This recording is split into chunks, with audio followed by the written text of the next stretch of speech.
Welcome back to SCHUP Sports Show. Hope you like the shirt. Southport Jedi. I am. But I am SCHUP Sports, and I'm here with another unfiltered video for you today.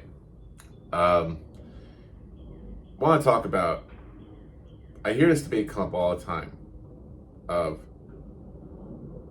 why isn't baseball getting more views? What's wrong with the NBA today? Why is the NFL doing so well?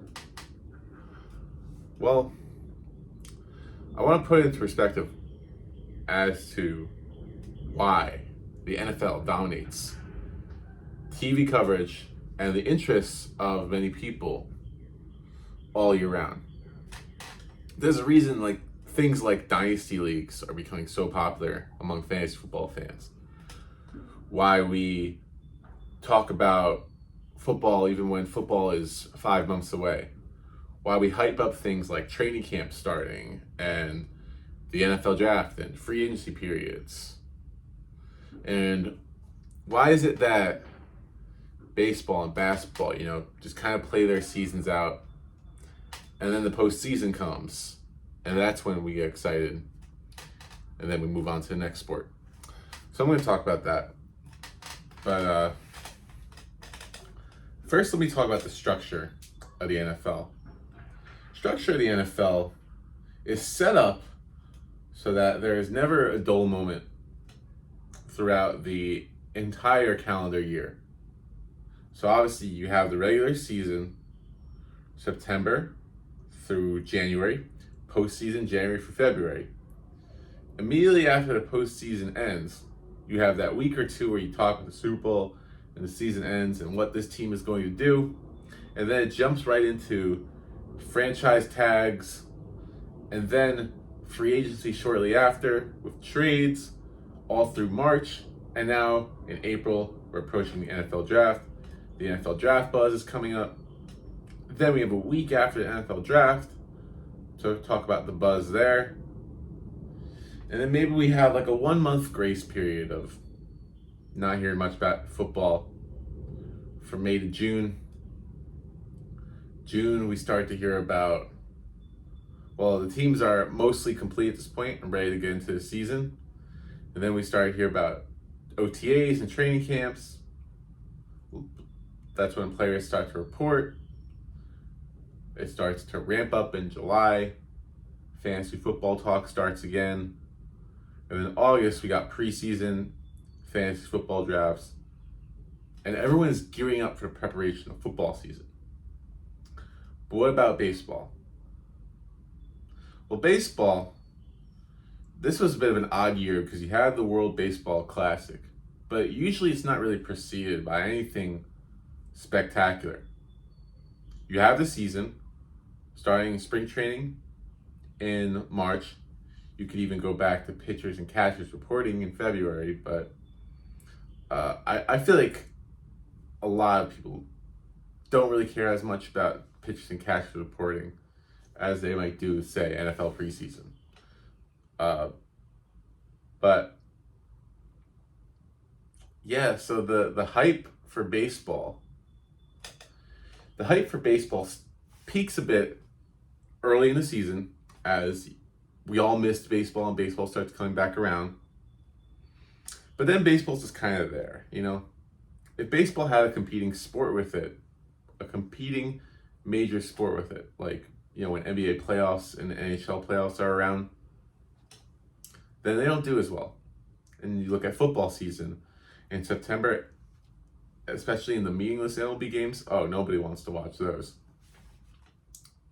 But people will watch a 4-12 Lions versus 4-12 Bears game, week 17 or week 18 for that matter. What's the difference? Well, as I mentioned before, the NFL has made itself a year-long product where no matter what month you're in, you know what the timeline is for the NFL. Whereas with baseball, Or NBA, it's like it's baseball season or it's not baseball season. It's either basketball season or it's not basketball season. But then you look at the season itself. Well, every game matters for the NFL. Hopefully they don't expand the schedule even further than they already have, because I really liked it at 16. I can deal with 17, probably not more. But the scarcity of games in the NFL schedule makes every game seem important. Even if one loss isn't going to derail the season, one loss to a particular opponent might. And football games often feel like battles because you only have one game a week. And football, because it's such an aggressive sport, football is a battle in that sense, not just because of the teams playing and the scarcity of games, but because of the extra importance of the games, not having that many games, how much more effort players will put in. You look at the NBA and how many players are sitting out games, and how often you hear about players resting, or players not even giving 100% on defense. If that happens in the NFL, the guy gets pulled off the field immediately. And then you have baseball, where a guy gets hurt for 20 games. The team goes 10-10. You still have 142 games the rest of the season to make that up. So an injury here and there is almost expected in baseball, and teams expected to, make up for it in the meantime. See, baseball, a win and a loss only matters if you string too many of one together. Obviously, you can never have too many wins, but if you string too many losses together, that's when panic mode starts to set in. But on a micro scale, one loss in baseball doesn't really do anything. So if you're watching a game and your team loses, it's just like, oh, whatever. But in the NFL, when your team loses, it's a big deal. Questions have to be answered, and the next game becomes even more pivotal. And I haven't even mentioned hockey yet, but hockey and soccer, in terms of the American sense, they don't get the same exposure that football does on a national landscape, so it's just not going to have the same publicity. But baseball and basketball do get big publicity. It just doesn't offer the same intrigue that NFL does on a month-to-month, day-to-day basis.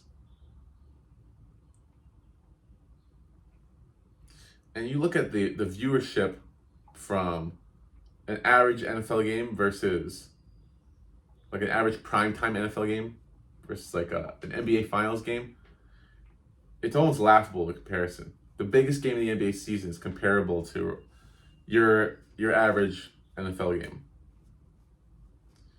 And the NFL remains king because of that. So no matter what the NFL does, no matter what controversies surround the NFL has cornered the market in terms of American fandom and diehard fans. I rarely see that same diehardness, especially in the NBA. You can kind of find it in baseball, but football reigns supreme in the country. And that's because it remains a year-long event. Baseball and basketball don't have that. Now, I'll finish this conversation by asking the question, what can baseball do? What can basketball do to get on that level of football? Well, for baseball is trying to make changes in the positive direction. They're trying to speed up the game with the pitch clock. But what baseball really needs is a shorter season. Yeah, you could argue that teams need the revenue to pay all these players, but you're losing so much money in all these meaningless games towards the end of the season, or even like these random games in the middle of the season that nobody wants to go to. You could keep the season the same length in terms of April, October, but have more rest days, fewer games, allow the best players to play more often, and you'll see increased viewership. As a Mets fan myself, which might be the reason why baseball is so painful to me sometimes, but I know if the Mets are playing tonight, I don't need to catch this game. Maybe I'll watch an inning or two. But if the Giants are on, I'm watching the whole game. At least until it becomes non-competitive. But for the Mets, a lot of times you don't really have to watch the games till the last 2 innings. If we had less games and every hit mattered more, then maybe the MLB could increase its viewership. Although postseason, I wouldn't change a thing. But leading up to the postseason, I would keep it like that.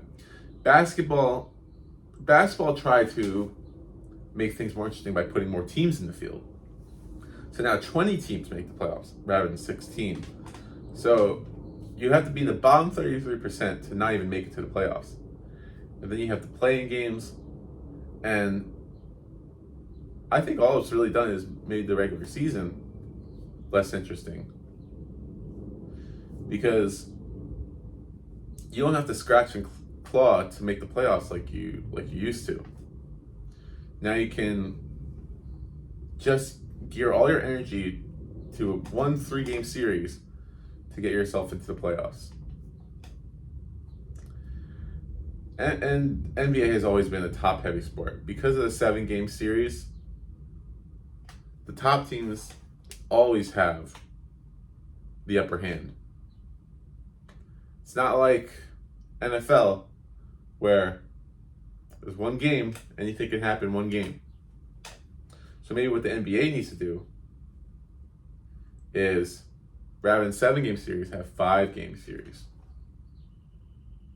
Yes, everyone loves a Game 7, but a game, lowering it to 5 games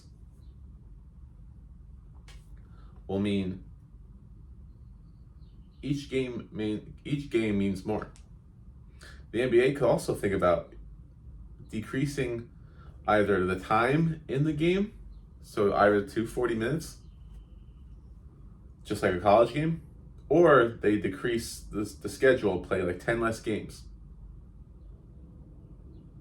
Whatever it is, the NBA's got to figure out how to stop players from sitting out, because that's what's killing the game. When you can realistically sit your top 6 players out of a game because it doesn't matter. What a slap in the face to the fans that is. But the NBA and MLB probably won't do that because they want to keep their revenue like it is. But that is exactly why the NFL remains king. If you're the NFL, don't change your schedule. Don't add another week. Because you're going to get more players hurt, but let's keep the significance of the season going. But anyway, this is my unfiltered talk for today. And this is SCHUP, and I am signing out.